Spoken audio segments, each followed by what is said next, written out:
하나님 아버지 감사합니다. 이 시간 주님 앞에 나와 다시 찬양드리고 예배드릴 수 있도록 허락해 주셔서 감사드립니다.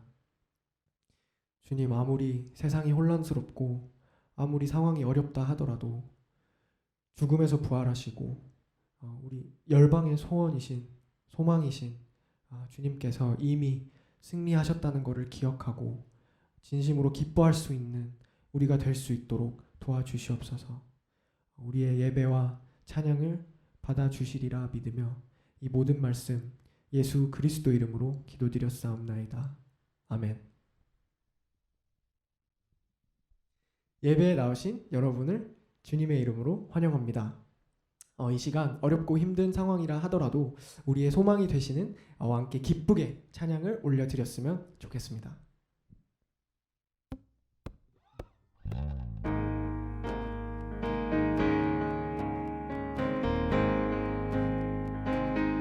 예수 열방의 소망, 예수 열방의 소망, 예수 우리의 위로자, 주는 온 땅의 영원한 소망. 예수 어둠 속의 빛, 예수 변함없는 진리, 주는 온 땅의 빛이 되시네. 우리 위에 죽으시고 우리 위에 죽으시고 다시 사신 생명의 주, 주님만이 소망이요 주님만이 소망이요 변함없는 반석이라, 주님만이 온 세상을 비추시네. 또 죽음에서 부활하신 우리 구주 평강의 왕, 주를 믿는 모든 자의 소망 되신 주를 믿네.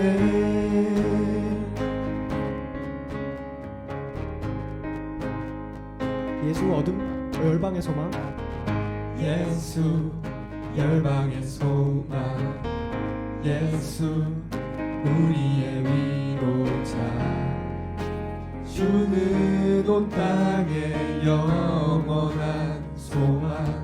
예수 어둠 속의 빛, 예수 어둠 속의 빛, 예수 변함없는 진리, 주는 온 땅의 빛이 되시네. 우리 위에 죽으시고 다시 사신 생명의 주, 주님만이 소망이요 주님만이 소망이요 변함없는 반석이라, 주님만이 온 세상을 비추시네. 또 죽음에서 부활하신 우리 구주 평강의 왕, 주를 믿는 모든 자의 소망 되신, 주님만이 소망이요 주님만이 소망이요 변함없는 반석이라, 주님만이 온 세상을 비추시네. 또 죽음에서 부활하신 우리 구주 평강의 왕, 주를 믿는 모든 자의 소망 되신 주를 믿네.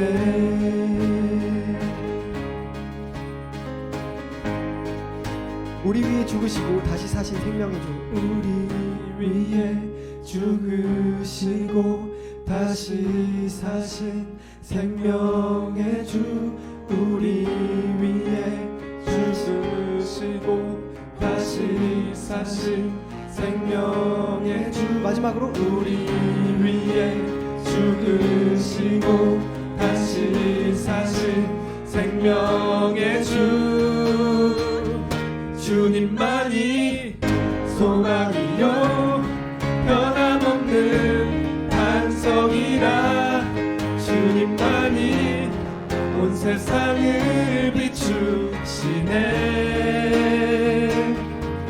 또 죽음에서 부활하신 우리 구주 평강의 왕 주를 믿는 모든 자의 소망 대신 주를 믿네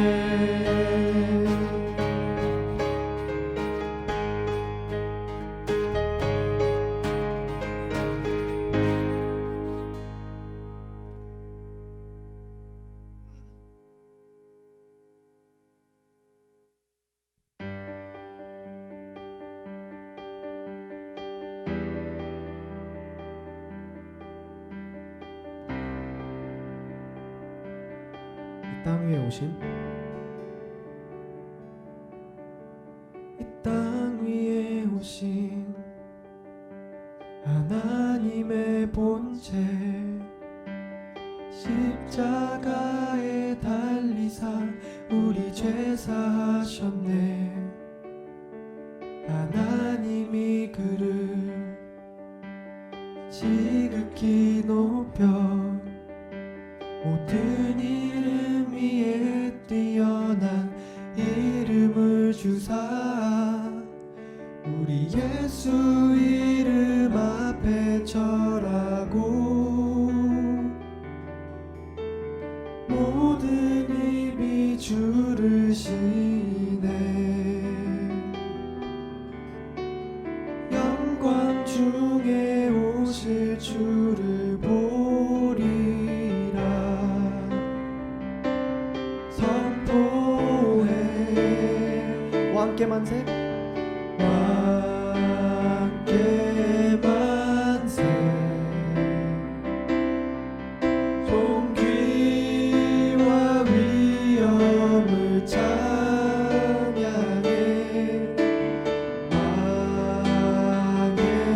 왕께 만세 주 예수 하나님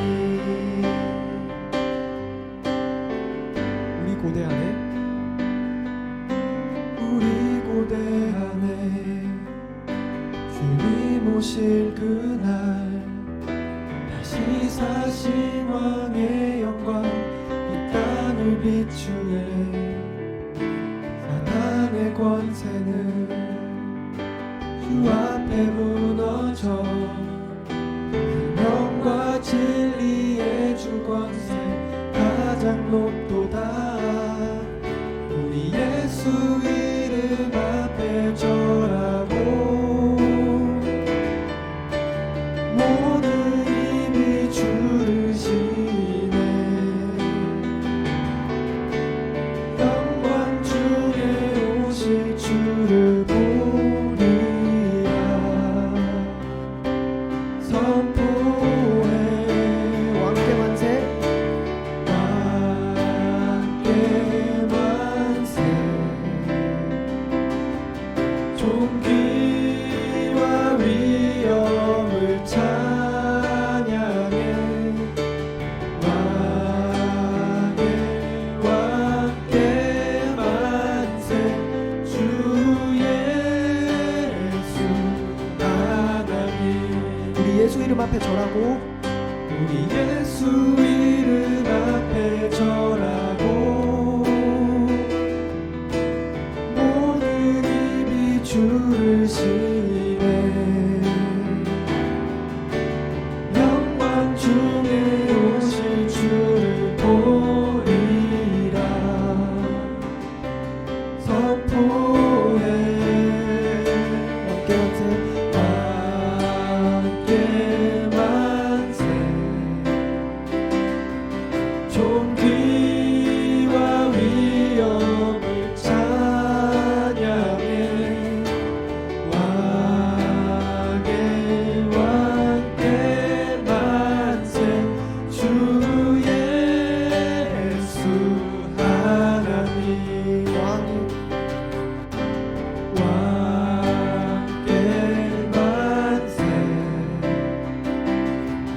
존귀와 위엄을 찬양해 왕의 왕께 만세 주 예수 하나님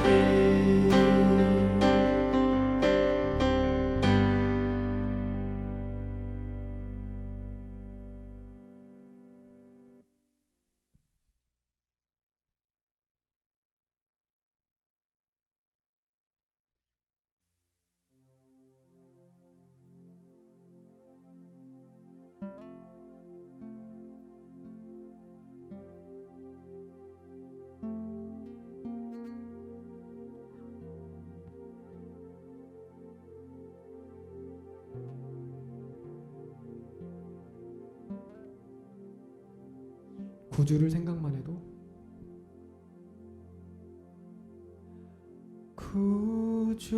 구주를 생각만 해도 내 맘이 좋거든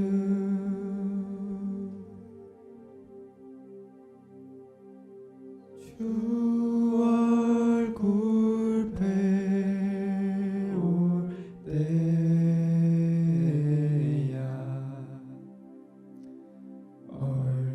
얼마나 좋으랴.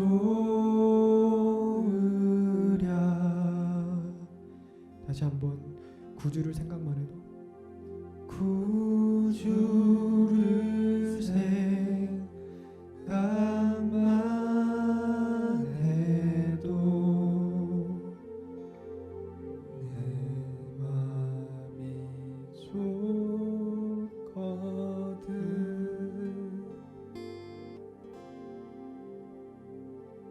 주 얼굴 배울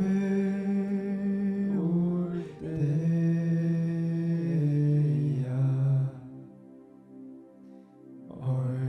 얼마나 좋으랴.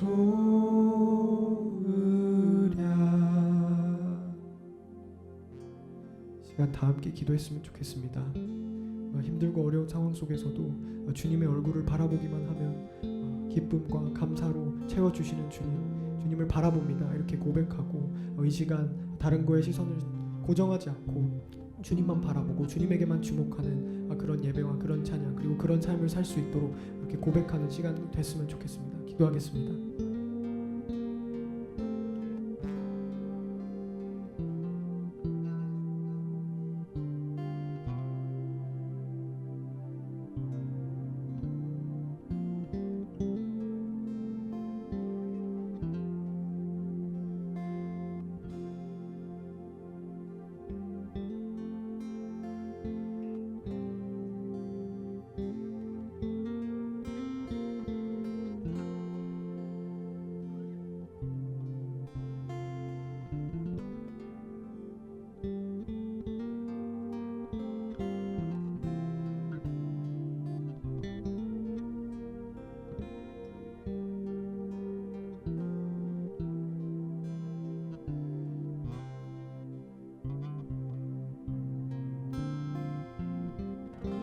사랑의 구주 예수여,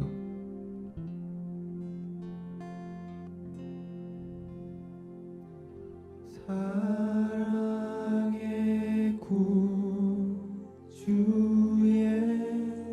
예수여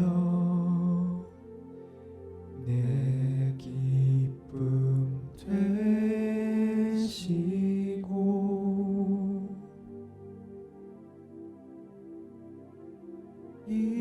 이제와 또한 영원히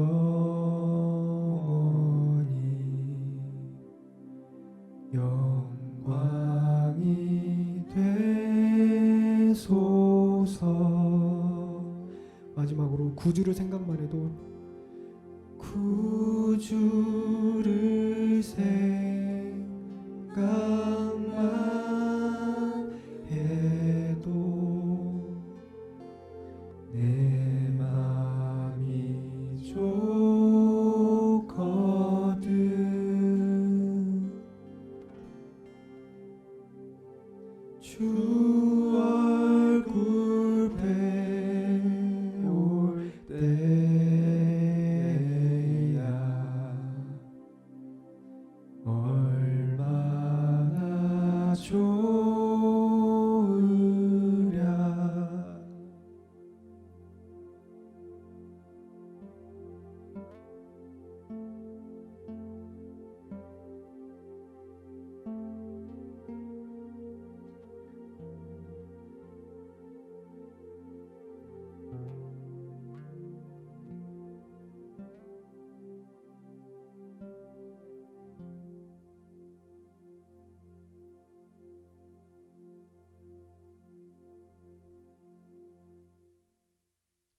다 함께 기도로 예배의 자리로 나아가겠습니다.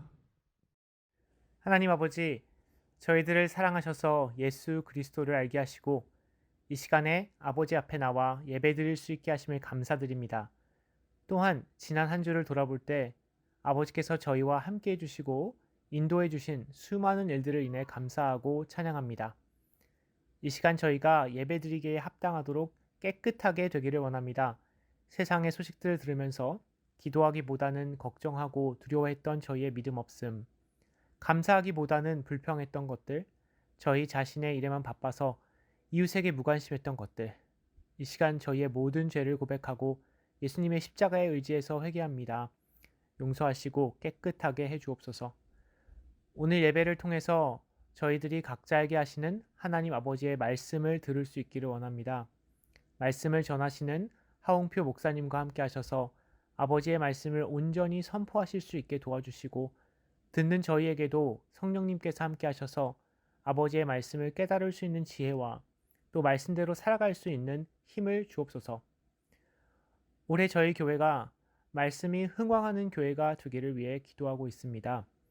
저희 한 사람 한 사람이 매일 아버지와 말씀과 기도로 교제하고 하나님 아버지께서 주시는 믿음으로 기쁨과 평안을 누리기를 원합니다. 특히 오는 주에는 NYBC가 온라인으로 진행됩니다. 참석자들이 말씀을 통해서 하나님 아버지를 더욱 깊이 있게 만나고 또 새로운 해를 시작하면서 저희의 마음과 생각을 하나님의 뜻에 맞추어 조정하는 시간이 되기를 기도합니다. 말씀을 전하시는 강사 목사님들에게 건강과 지혜를 주시고 직접 참석하지 못하는 성도들도 하나님께서 개인의 삶 가운데 말씀으로 만나 주옵소서. 코로나 바이러스로 인해 어려움 가운데 있는 성도들과 이웃들 그리고 세계를 위해서 기도합니다. 백신이 개발되었지만 아직도 확진자 수가 늘어나고 많은 사람들이 어려움 가운데 있습니다. 바이러스 감염으로 인해 고통 가운데 있는 이들이 하루빨리 건강을 회복할 수 있게 도와주시고 경제적인 어려움이 있는 사람들도 그 필요를 채워주옵소서. 이 어려움이 저희들이 하나님께 더 가까이 나가고 아버지의 사랑과 인도하심을 개인적으로 경험할 수 있는 축복의 기회가 되기를 기도합니다. 저희가 살고 있는 미국을 위해 기도합니다. 믿음으로 시작했지만 하나님과 멀어지고 분열과 혼란으로 어려움 가운데 있습니다. 아버지 하나님을 경외하는 좋은 지도자들을 세워주시고 하나님의 공의와 사랑 안에서 이 나라를 회복시켜 주시기를 기도합니다. 새로운 학업이나 직장을 위해서 이타카를 떠나는 성도들이 있습니다. 그들의 발걸음을 하나님께서 인도해 주시고 새로운 곳에서도 좋은 교회와 믿음의 동역자들을 만나게 하셔서 아버지를 더 알아가게 하시고 하나님의 영광을 위해서 사용해 주옵소서. 이 예배에 아버지께서 함께 해주시고 또 저희 예배를 기쁘게 받아 주옵소서. 예수님의 이름으로 기도드립니다. 아멘.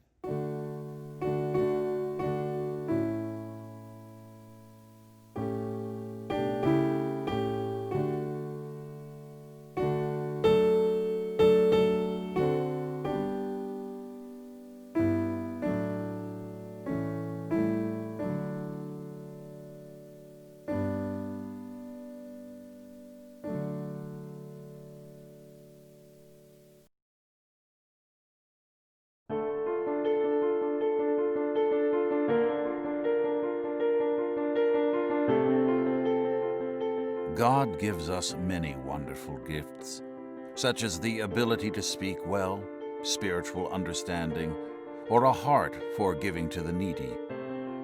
As the Apostle Paul worked to spread the good news of Jesus, the church in a place called Corinth began to argue over which gift was the best. Paul wrote to this church to remind them that love is the most important gift of all. In fact, Paul would tell the church of Corinth that without love, every other gift God gives becomes meaningless. Love is the only way to use all other gifts as God intended. Some people are gifted in speaking the truth of God.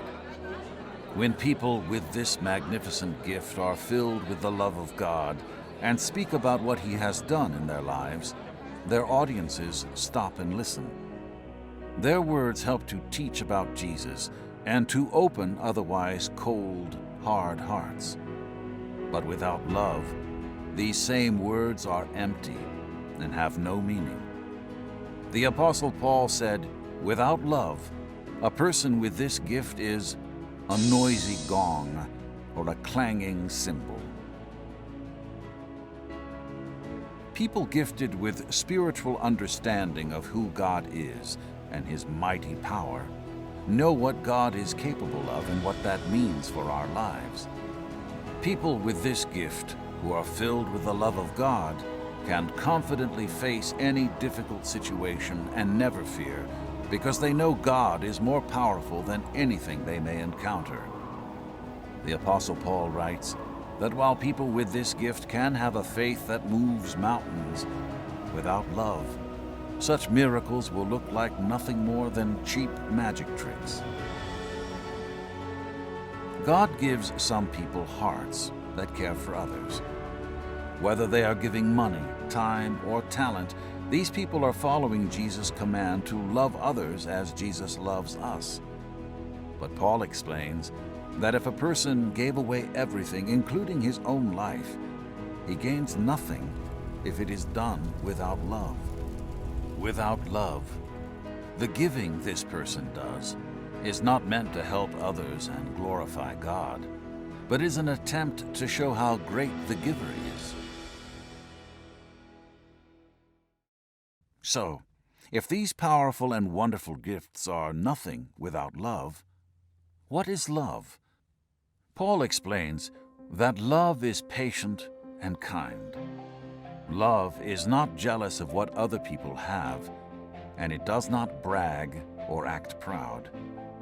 Love is not rude, selfish, or quick-tempered. Love doesn't keep a list of all the wrong or bad things everyone has ever done. Love does not find happiness in evil things, but is delighted by the truth. Ultimately, love is outward, giving, and selfless. It's no coincidence that these descriptions of love also describe Jesus. Jesus is love.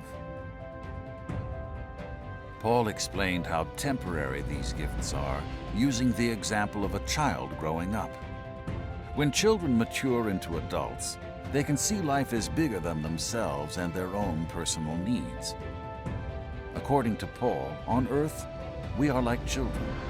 We can only see part of the picture. But in heaven, we will have an understanding that is perfect and true. In heaven, we will fully grow up in Christ. Love is so important for us to focus on because of all the magnificent gifts God gives us. Love is eternal. Love is at the heart of everything God does and asks us to do, making it something we should focus our lives on. The love we experience on earth is good, but in the presence of God, once we're in heaven, love will not only be felt, but also will be seen. When we see the face of God, we will truly know what love is.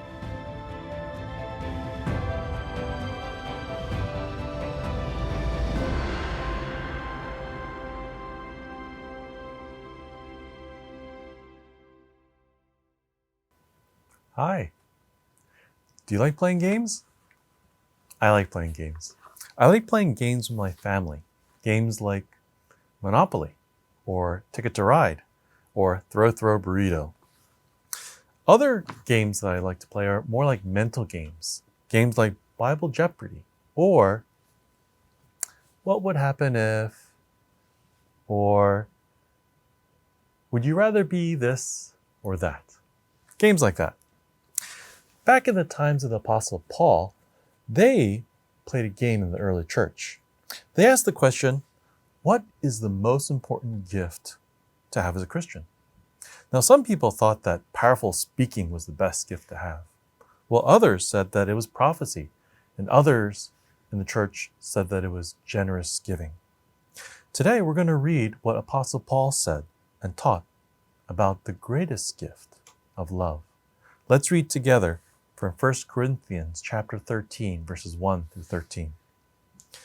If I speak in the tongues of men or of angels, but do not have love, I am only a resounding gong or a clanging cymbal.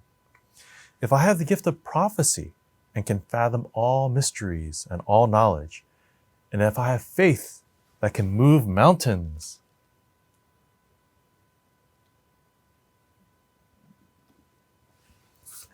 but have not love, I am nothing.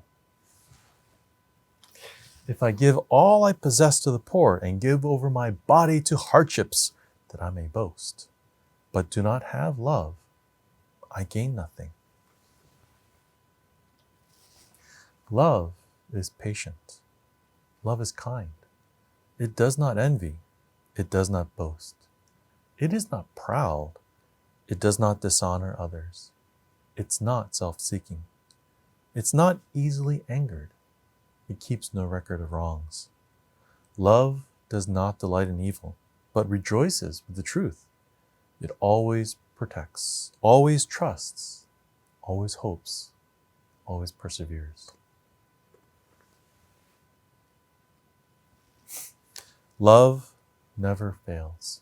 But where there are prophecies, they will cease. Where there are tongues, they will be stilled. Where there is knowledge, it will pass away. For we know in part, and we prophesy in part. But when completeness comes, what is in part disappears.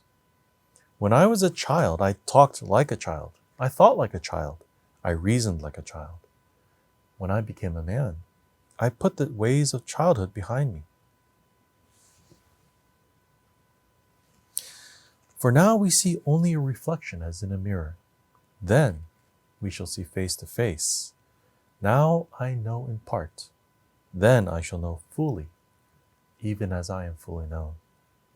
And now these three remain: faith, hope, and love. But the greatest of these is love.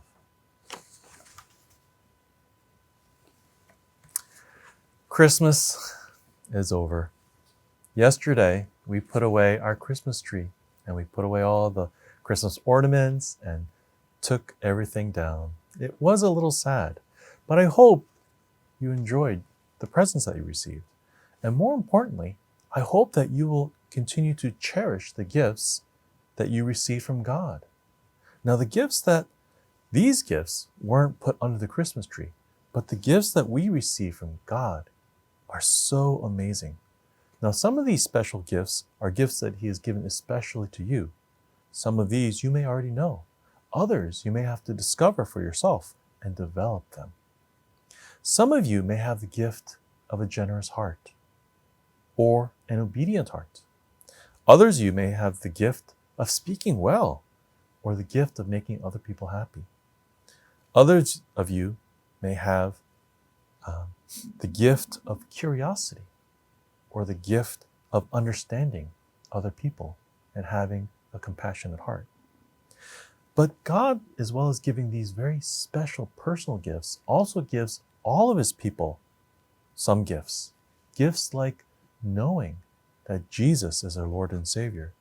The gift of faith and believing that the Jesus who holds our future in His hands will help us in our times of need.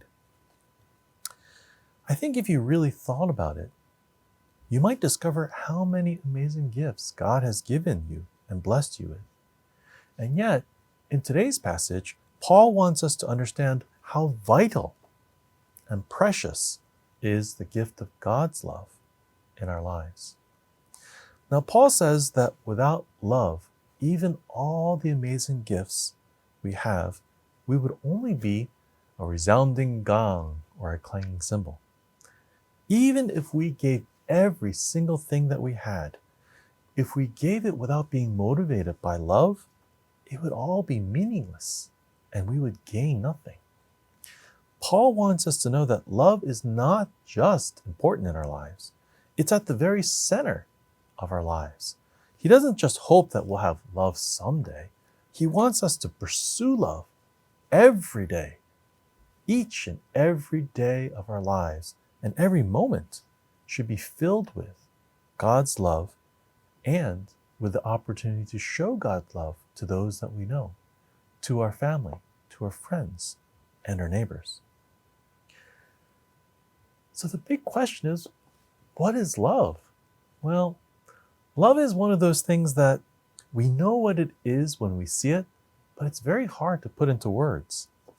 Love is so very important. In the Bible, the word love is said 686 times. The dictionary says that love is an intense feeling of deep affection, or it could be that we like someone or something very much. But love is more than just a feeling. Love is action. When Paul explains what love is, he shows us examples of love in motion. He says love is patient, kind, protecting, trusting, hoping, and persevering. Love doesn't boast. It doesn't dishonor other people. It doesn't get easily angered. And love doesn't hold grudges. The best example of love is Jesus.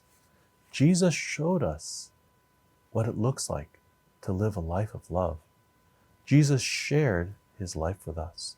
He showed God's will for us, and he sacrificed his life for us.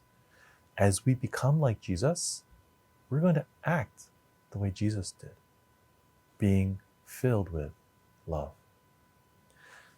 My hope for us is this, that we know that our purpose is to show God's love to the world.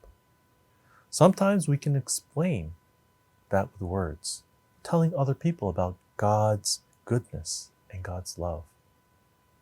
But I think one of the best ways to explain God's love is by showing it through our actions every day. It's not the job that you have in life that defines you, but who holds your heart as you move your hands. Let's let God's love shape us and transform what we choose to do every day. Now, I have some questions for us.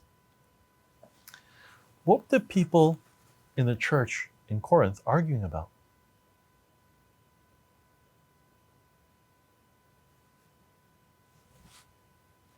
That's right.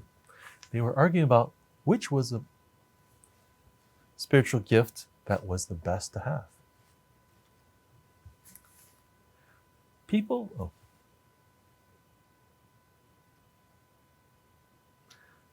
who gifted in speaking the truth of God help to do what?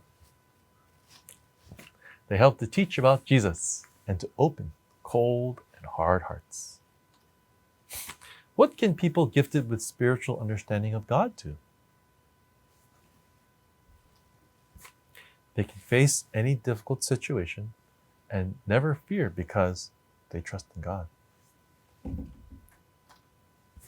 What does a person gain by giving everything away, but not having love? A person who gives everything away without love gains nothing. The description of what love is also describes who? Yes. Jesus. Yes, that is right. The descriptions of what love is also describe Jesus. On earth, we only have a part of the picture. What will we have in heaven? In heaven, we will have an understanding that is perfect and true. Of all the gifts that God gives us, which is eternal?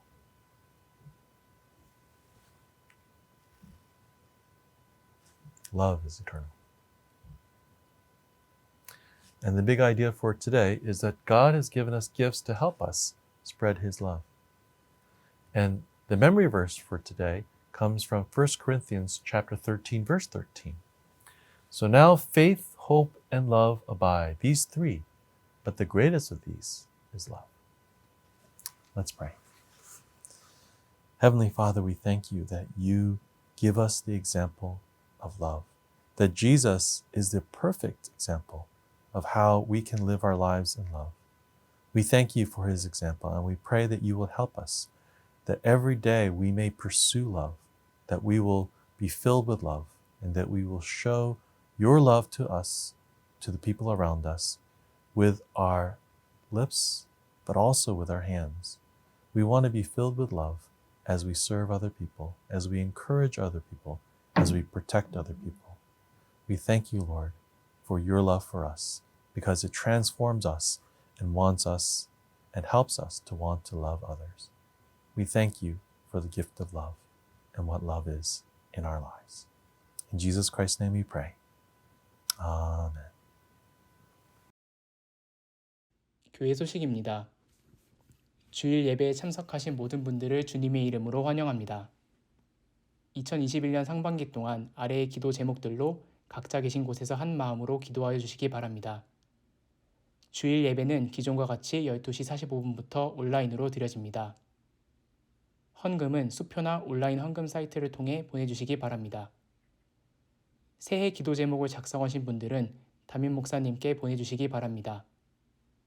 다음 주는 비전센터 헌금을 드리는 주이오니 참고 부탁드립니다. 2021년 NYBC가 온라인으로 1월 11일부터 15일까지 진행됩니다. 하나님의 은혜 아래 원활히 진행될 수 있도록 많은 기도 부탁드립니다. 성경일독 3기가 많은 은혜 가운데 시작되었습니다.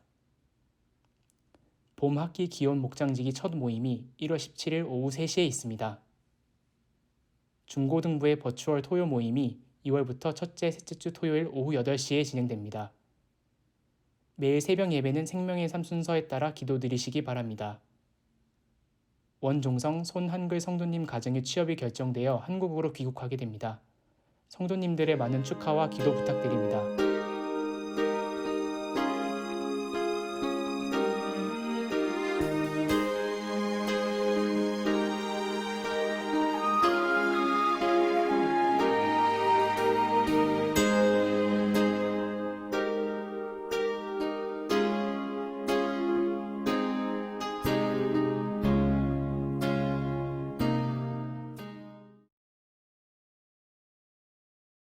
할렐루야, 새로운 한 주가 시작되었습니다. 우리 다가올 봄 학기와 또 미국의 정치적인 안정을 위해서 우리 계속해서 우리 성도님들 기도해 주시기를 부탁드립니다.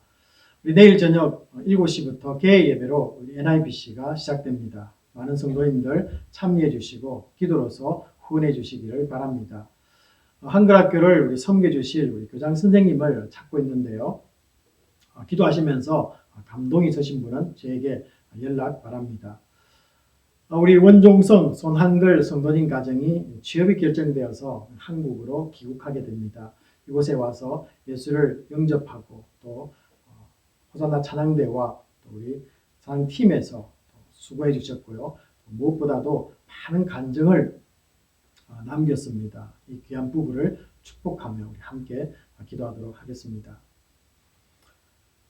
아버지 하나님, 우리 원종성 손한글 성도를 이곳에 보내주시고 무엇보다도 예수 그리스도를 만나게 하시고 우리 주님으로 영접하는 놀라운 은혜가 있게 하심을 감사를 드립니다. 아버지 하나님, 이 부부 이제 이곳을 떠나 또 한국으로 가게 됩니다. 좋은 교회를 만나게 하시고 예수 그리스도의 향기를 드러내는 부부가 되게 하시며 또 많은 예수를 알지 못하는 많은 사람들을 주께로 인도하는 데 쓰임받는 복된 부부로 이끌어 주시옵소서. 모든 것을 맡기며 감사드리며 우리 주 예수 그리스도의 이름으로 축복하며 기도합나이다. 아멘. 오늘 주시는 말씀은 우리 골로새서 1장 24절부터 29절 말씀입니다. Now I rejoice in what I am suffering for you, and I fill up in my flesh what is still lacking in regard to Christ's afflictions, for the sake of his body, which is the church. I have become its servant by the commission God gave me to present to you the word of God in its fullness, the mystery that has been kept hidden for ages and generations, but is now disclosed to the Lord's people. To them, God has chosen to make known among the Gentiles the glorious riches of this mystery, which is Christ in you, the hope of glory. He is the one we proclaim, admonishing and teaching everyone with all wisdom, so that we may present everyone fully mature in Christ. To this end, I strenuously contend with all the energy Christ so powerfully works in me.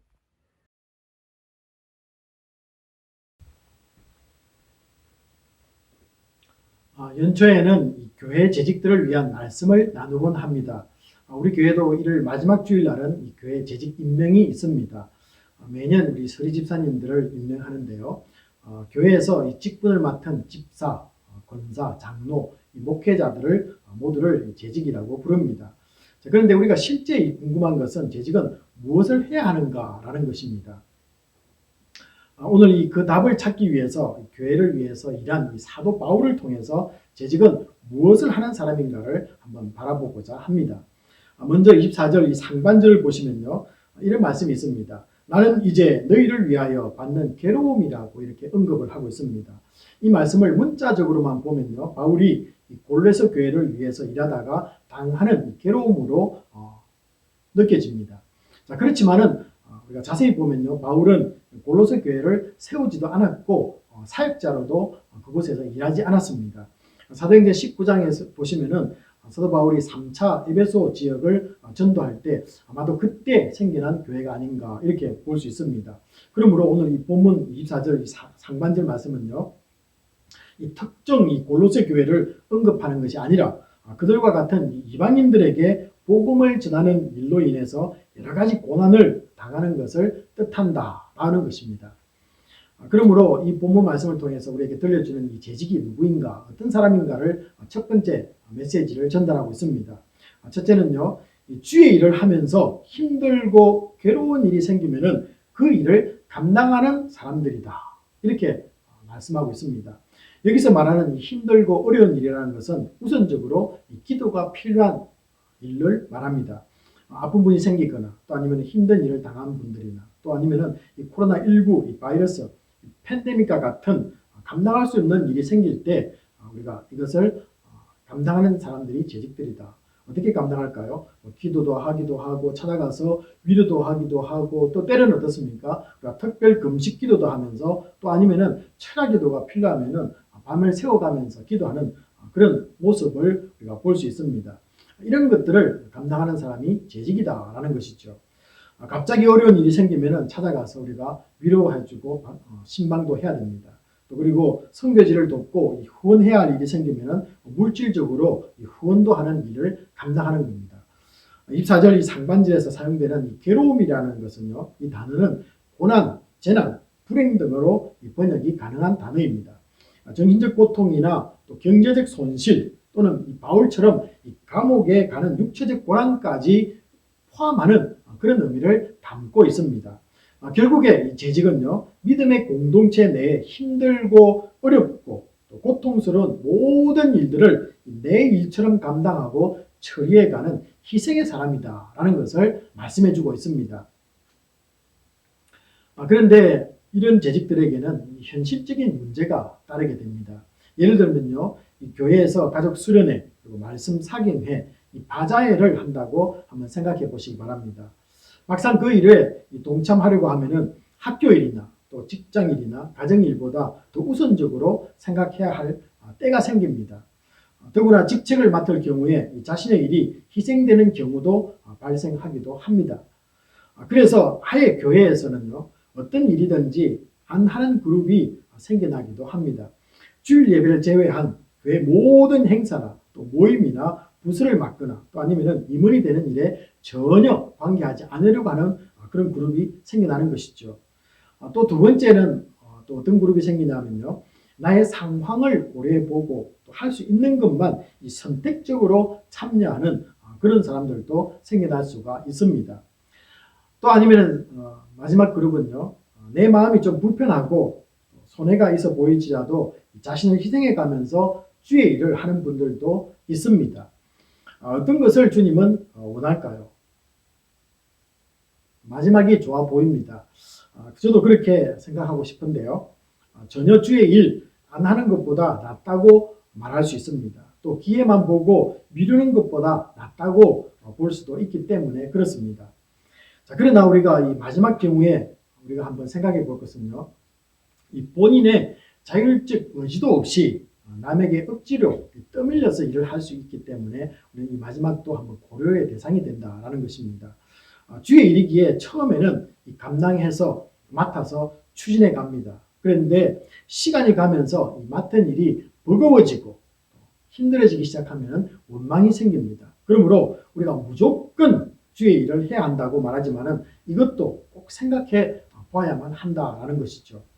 왜냐하면요, 24절 이 상반절에 나는 이제 너희를 위하여 받는 괴로움 뒤에 바로 이어지는 기뻐하고 라는 말이 참 중요하기 때문에 그렇습니다. 그리고 괴로움도 나타나고 있지만 그 괴로움 속에 뒤에 보시면 기뻐하는 단어가 나오는 것이죠. 주의 일을 하다 보면은 힘들고 괴로운 일이 생길 수 있습니다.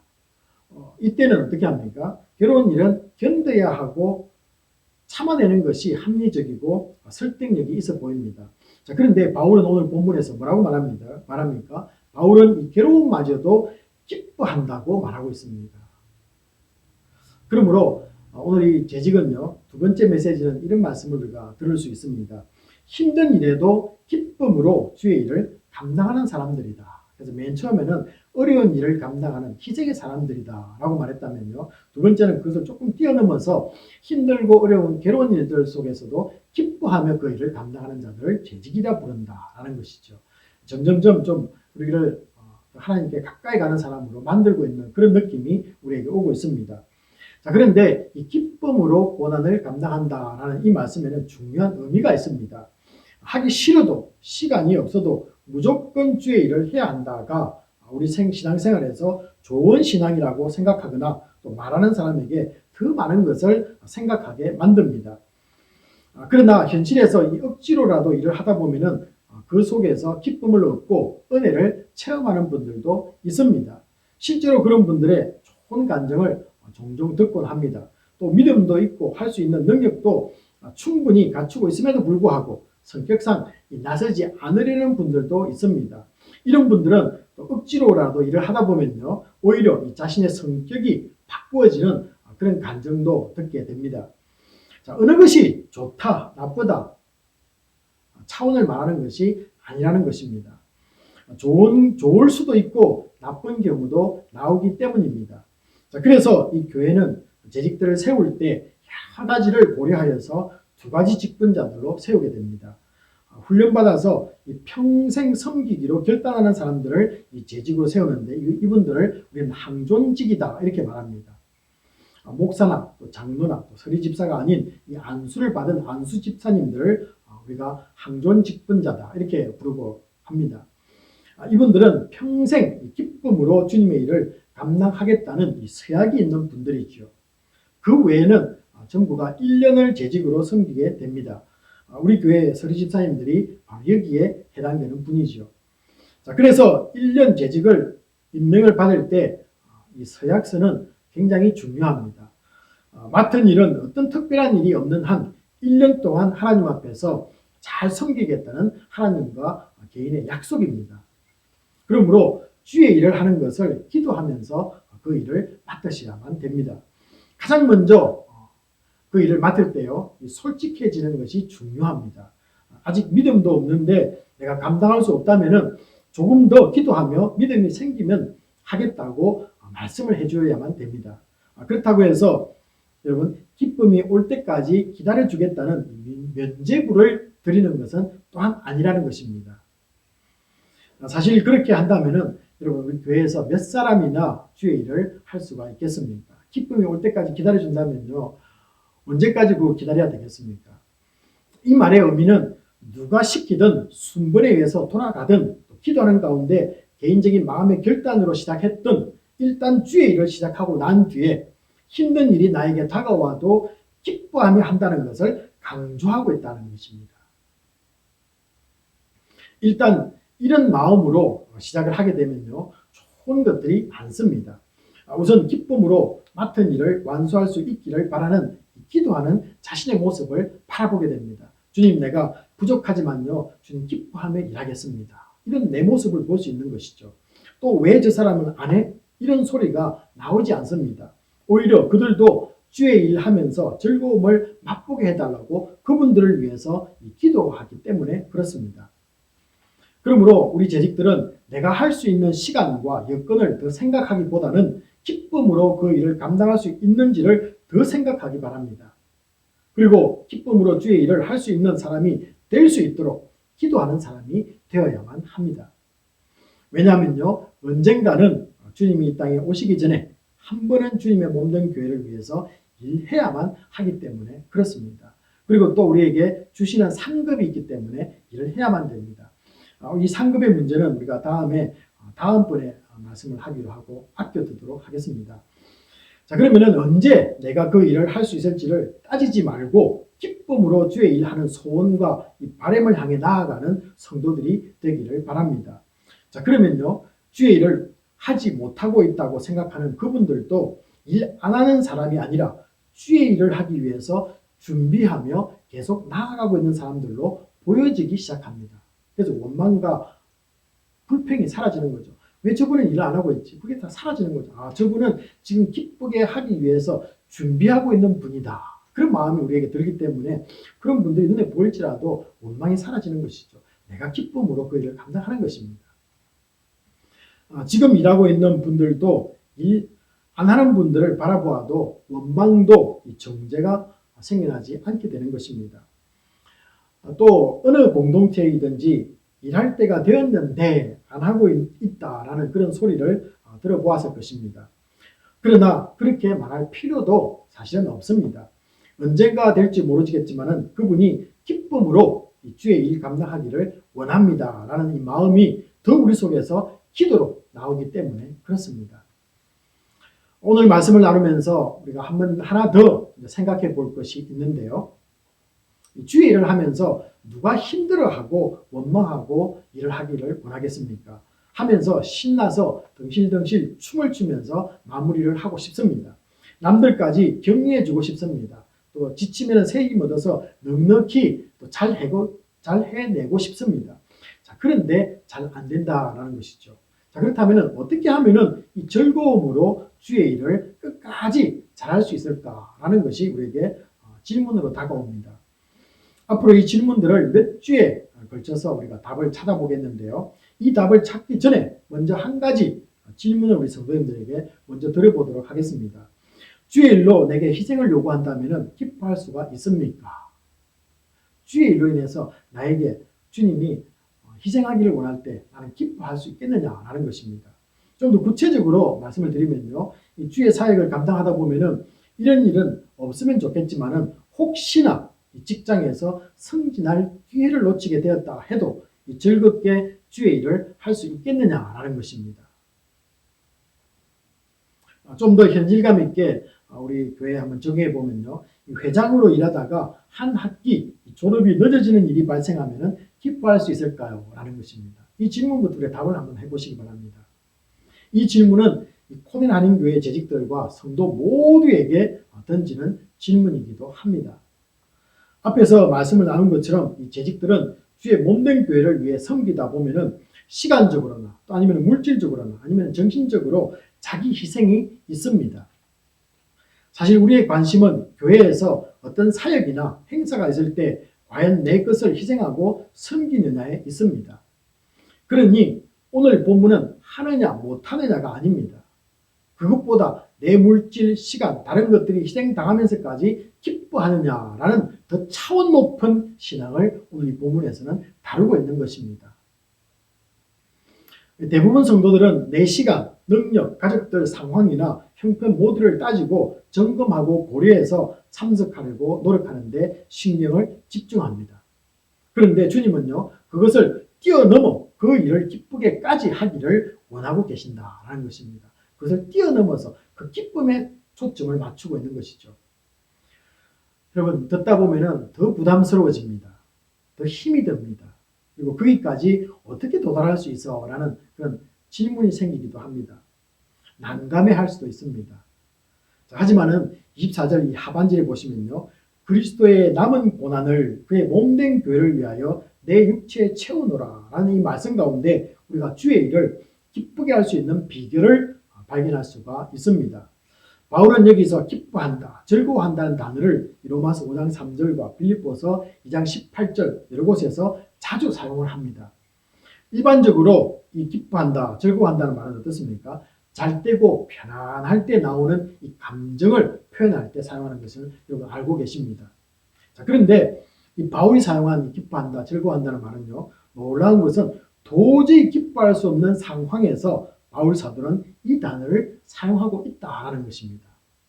분명 그는 정상적인 사람입니다. 자, 그렇다면 그렇게 하는 것이 진짜인데 라는 생각이 들 것입니다. 왜냐하면요, 좀 부족한 사람이나 정신이 이상이 있다면 고난 가운데 기뻐하지 않는 것이 맞지 않습니까? 근데 오늘 이 본문을 보시면요, 자기는 고난 가운데 기뻐한다는 것입니다. 그리고 바울은 정상적인 사람이라는 것입니다. 그렇다면 고난 가운데 기뻐하는 것이 맞다라는 것이죠. 재직은 물론 우리 믿는 사람들은 세상 사람들이 이해할 수 없는 이런 기쁨을 가진 사람이라는 믿음이 가장 중요합니다. 그래서 우리 성도님들에게는요, 믿음이 있으셔야 돼요. 우리는 세상 사람들이 가지지 못하는 즐거움이 가지고 있는 사람들이다. 이런 믿음이 있으셔야만 됩니다. 이 감옥이라는 이 암담한 상황 가운데 있었지만은 바울의 내면을 싸고 있는 것은 하나님의 충만한 영이었습니다. 이것 때문에 가능한 것입니다. 성령 속에 거하게 되면 어떤 상황에서도 기쁨으로 할 수가 있습니다. 이런 영이 내 속에 있다는 것을 가장 먼저 생각하시고 우리 성도들은 이것을 활용하기를 바랍니다. 바울은 그리스도의 남은 고난을 그의 몸된 교회를 위하여 내 육체에 채우는 것이 비결이라고 말합니다. 바로 이 믿음을 갖고 주의 일을 할 때 우리 속에 있는 성령은 활기 있게 움직인다는 뜻입니다. 두 가지인데요. 주의 남은 고난을 내가 감당한다. 주의 남은 고난을 내가 감당한다. 그리고 두 번째는요, 주님의 몸된 교회를 위해 고난을 내 육체에 채우겠다. 이 두 가지 믿음을 가지시면은 어떤 일이 있을지라도 기쁨으로 그 고난을 감당해낼 수 있다라는 것입니다. 자, 이제 조금씩 좀 살펴보겠는데요. 먼저 이 그리스도의 남은 고난이라는 것이 무엇입니까? 그리스도의 남은 고난, 구원을 위해서 십자가에서 피 흘려 죽기까지 하신 예수의 고난 외에 다른 것이 더 남아있다는 그런 말입니까? 십자가 고난이 부족했다는 그런 뜻입니까? 그래서 우리가 고난을 더 받아야 한다는 그런 뜻일까요? 자, 그렇다면 구원은 전적인 하나님의 은혜와 우리의 믿음이 아니라 우리의 고난과 행위도 들어가야 된다라는 것을 말하고 있습니다. 자, 그래서 이런 해석은 아니라는 것이죠. 주님의 십자가 고난은 완성된 것입니다. 이미 완벽하게 끝난 것입니다. 십자가 위에서 주님은 다 이루었다라고 말씀하셨기 때문입니다. 십자가 위에서 주님은 우리를 위해서요, 모든 것을 다 완성을 하셨다는 것이죠. 그러므로 우리가 구원에 이르는 고난을 말하는 것이 아니라 이루어 놓은 이 구원의 복음을 계속 세상에 전하게 될 때 받게 될 성도의 고난을 의미한다라는 것입니다. 그래서 우리가 고난을 위해서 구원의 고난을 말하는 것이 아니라 하나님 주님께서 이루어 놓으신 그 고난을 전파할 때 생길 수 있는 부차적인 고난을 감당한다. 그런 뜻이 되겠죠. 자, 그 일에 참여하다가 받는 이 고난의 모습을 바울은 어떻게 표현하고 있습니까? 내 몸에 고난을 채운다 라고 이렇게 표현하고 있습니다. 결국 우리 성도들은 세상 끝날까지 이 복음을 전하기 위해서 필요한 고난에 참여하는 사람들입니다. 그러므로 우리가 받는 이 고난은 주님이 받는 고난과 연결되어 있고 이 세상에서 유일하게 복음을 전하는 주님의 몸된 교회 때문에 받는 고난이 되는 것이죠. 복음 전파 도중에 받는 고난 받는 것은 우리와 연합되어 있는 주님이 직접 받는 것이 되는 것이죠. 그래서 우리가 주님과 연결되어 있지 않습니까? 그래서 우리가 복음을 전하다가 내가 고난을 당하면요, 나도 고난 당하는 것처럼 보이지만은 그 연결되어 계시는 주님이 직접 당하는 고난이다라는 것입니다. 그래서 우리가 그 고난에 참여한다라는 것입니다. 또한 성도들이 주를 위해 받는 고난의 흔적은 예수님이 직접 나에게 남긴 흔적으로 생각하기를 바랍니다. 이 갈라디아서 6장 17절을 보시면요, 이후로는 누구든지 나를 괴롭게 하지 마라. 내가 내 몸에 예수 그리스도의 흔적을 지니고 있노라. 바울은 그렇게 말합니다. 그래서 바울이 고난을 당할 때요, 예수 그리스도의 흔적을 나는 남기고 있다. 나는 이 흔적을 주님 앞에 보여드릴 거야. 이렇게 감당하면서 그 일을 해내었다는 것이죠. 그것도 기쁘게 그 일을 감당했다는 것입니다. 우리가 이 마지막 날 주님 앞에 설 때 나에게 생긴 이 고난의 흔적을 보시며 주님은 이렇게 말씀하실 줄 믿습니다. 나를 위해 받은 고난이구나. 네가 받은 것은 바로 나의 고난이다. 이 믿음을 가질 때 성령은 더 큰 고난도 채울 수 있는 힘을 우리에게 주시는 것입니다. 왜냐하면요, 모든 사람을 구원하기 위한 주님의 일이기 때문에 그렇습니다. 우리가 주님의 일을 하는 것이지 내 일을 하는 것이 아니지 않습니까? 그래서 주님은요, 주님의 일을 하는 사람에게 성령으로 더 일할 수 있도록 우리에게 힘을 충만케 해주신다는 것입니다. 자, 여기서 이 채운다라는 말은 한 번만 아니라 반복을 나타내는 현재형이라서 우리에게 더 힘이 생기게 말합니다. 한 번만 충만하게 하는 것이 아니라 계속해서 너희 하면은 또 부족하니 내가 채워줄게. 여러분, 이것이 오늘 우리를 기쁘게 만드는 동력이 된다라는 것입니다. 이런 예수의 흔적을 가진 사람을 오늘 본문 25절 이 상반절은요, 교회의 일꾼이라고 부릅니다. 교회의 일꾼은요, 예수의 흔적을 반드시 우리 몸에 가지고 있어야 됩니다. 이 직분은 25절 중반절에 보시면은 하나님이 내게 주신 것으로 표현되고 있습니다.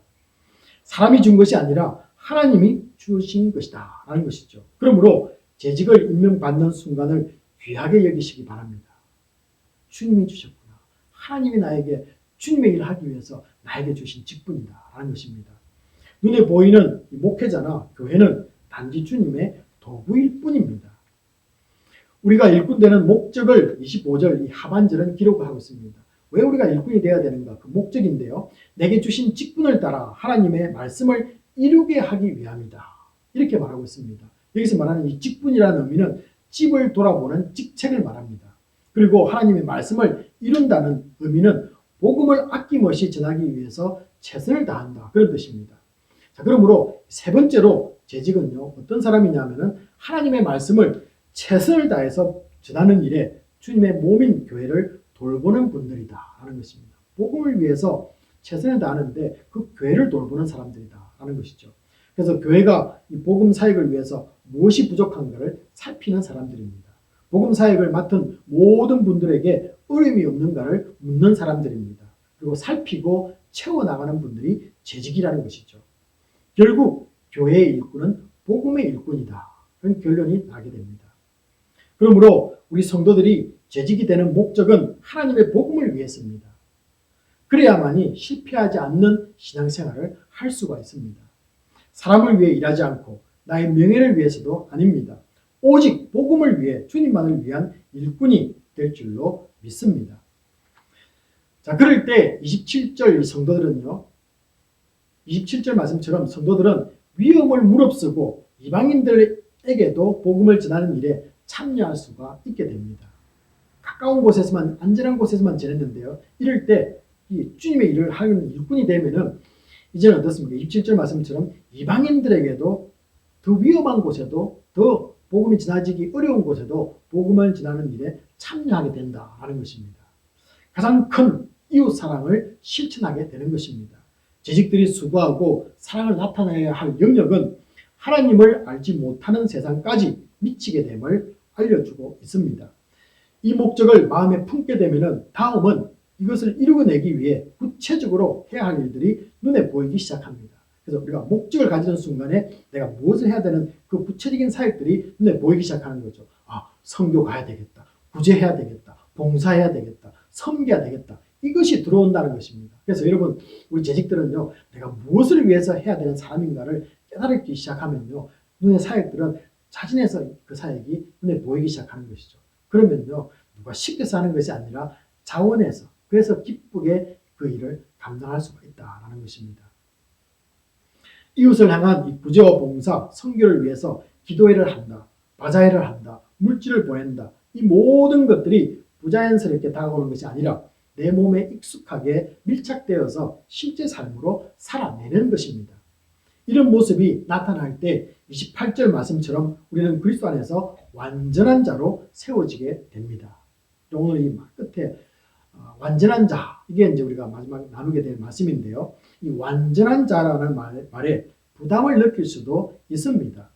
자, 그런데 그럴 필요가 없습니다. 세상에서 이 말은 인간적으로 아무것도 결점이 없는 상태를 말합니다. 완전한 고결성과 미덕을 가진 존재를 가리킬 때 쓰는 용어이기도 합니다. 자, 그래서 여기까지 언제 도달할지 다들 어려워합니다. 세상의 관점으로 보면요, 완전한 자는 있을 수가 없겠지요. 그러나 우리가 믿는 것은 주님 오실 때 우리들은 영화라는 이 구원의 완성으로 최종적으로 이루어지는 것입니다. 이것이 우리에게 믿음이 있습니다.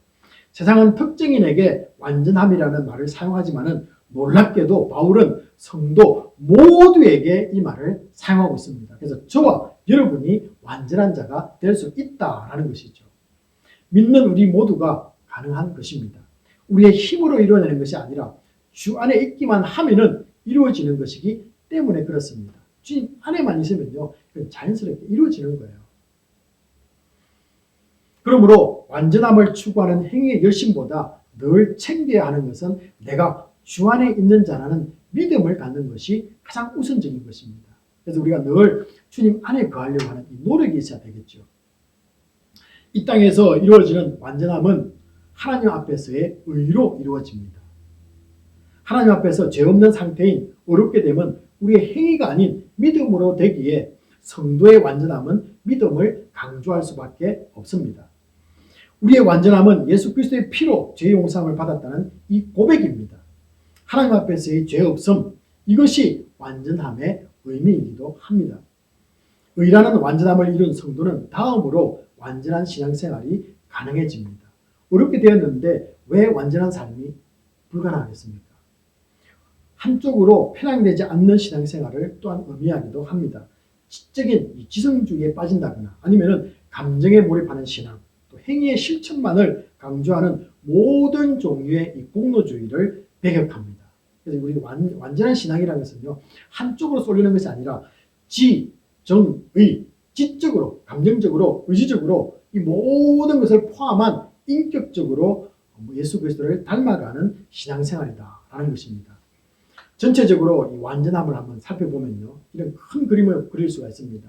하나님을 위한 삶과 또 그리고 내 이웃을 위한 이 삶의 이중적인 십자가의 이중적인 구조를 의미하는 것입니다.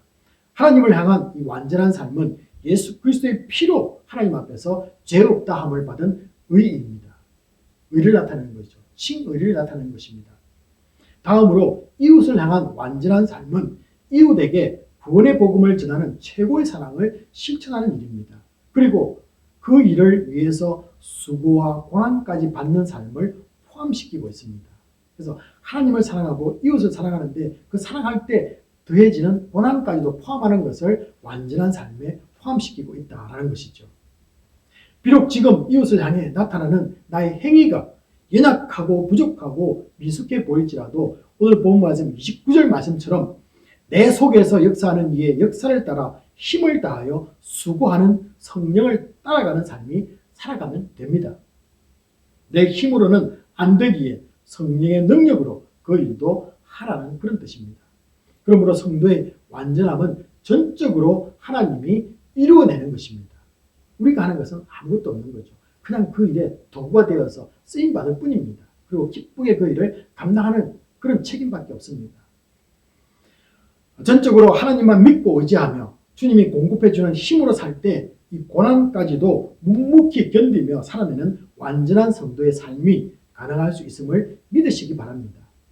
우리 성도님들과 재직들에게 주 안에서 이루어내는 완전한 삶이 날마다 있기를 주님의 이름으로 축복합니다. 이 시간은 주신 말씀 붙잡고 동성으로 기도하는 시간입니다. 주 안에서 완전한 삶을 이루어내는 성도 되기 원합니다. 주님께서 거룩한 성도로 세우셨고 날마다 성화되는 삶이 있게 하시며 고난까지도 기뻐하는 그런 복된 성도가 되기를 원합니다. 라고 우리 같이 한번 기도하도록 하겠습니다. 기도하시겠습니다. 아버지 하나님, 저희들 우리에게 요구하시는 완전한 신앙을 요구하십니다. 믿음으로 구원의 이름을 성화를 이루기 위해서 성도를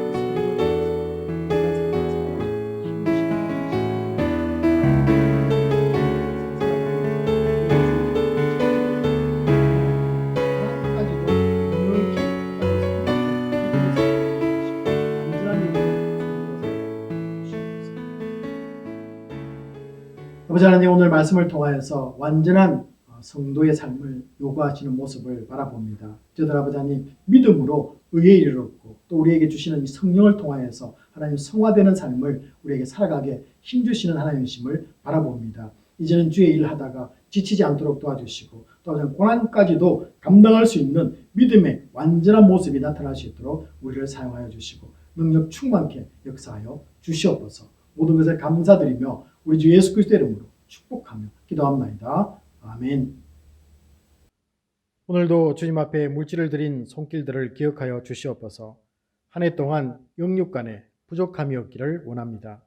가정과 직장과 학교 생활에서 우리 성도들로 인하여 주변의 이웃들이 복을 받는 요셉의 축복이 있기를 소원합니다. 드려진 물질, 구제와 봉사, 선교와 하나님 나라 위에 귀하게 사용되게 축복하여 주시옵소서. 더욱 우리의 삶에 감사가 넘치게 하시고 은혜 허락하여 주시옵소서.